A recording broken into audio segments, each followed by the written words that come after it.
let's talk about the draft now for a moment. If you're the GM of the Cleveland Cavaliers, who do you take with the top pick, Mr. Steinberg, Thursday night? You know, the name I'm going to say I think is probably not who they're going to wind up taking, but I think I would take Wiggins at this point. I certainly saw more of Parker than Wiggins because of ACC bias locally, but he was brilliant at times, absolutely brilliant, but he also seemed to sort of disappear at times, and to have kind of a weird body language on the court. It's one thing in a year of college, but now there's reports that his workout with the Cavs was terrible, and that he seemed disinterested, that he tanked the workout, and that he was overweight, and all these things that are, you're trying to read tea leaves from guys who've only played 1 year of college, but that sort of does not surprise me based on some of the stuff we saw in college.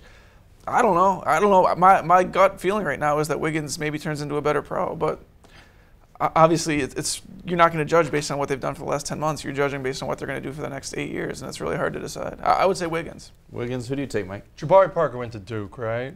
Yep. Yeah, there was a #1 player taken from Duke a couple years ago. Kyrie Irving.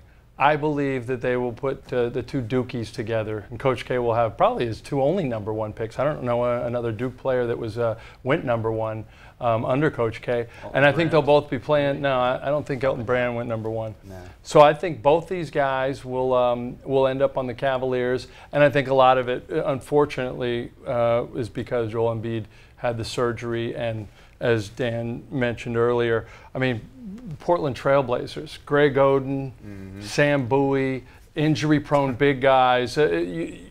Anybody could look at those two cases in NBA history and go, a tall guy gets an injury before the draft, I'm not going to take him. The other thing with how far does he scares me off. He's still top 10 probably, or top 15. Yeah, I don't think he goes after 10. I think he goes somewhere between 6 and 10, but I don't think he's top 5. But I think you have to assume, Cleveland's had the #1 draft pick like 18 years in a row now. They have to start winning at some point. And I think that drafting a guy with an injury history who is currently injured is probably not the best way to start winning immediately. Yeah, that's a good point, and right on time. Good.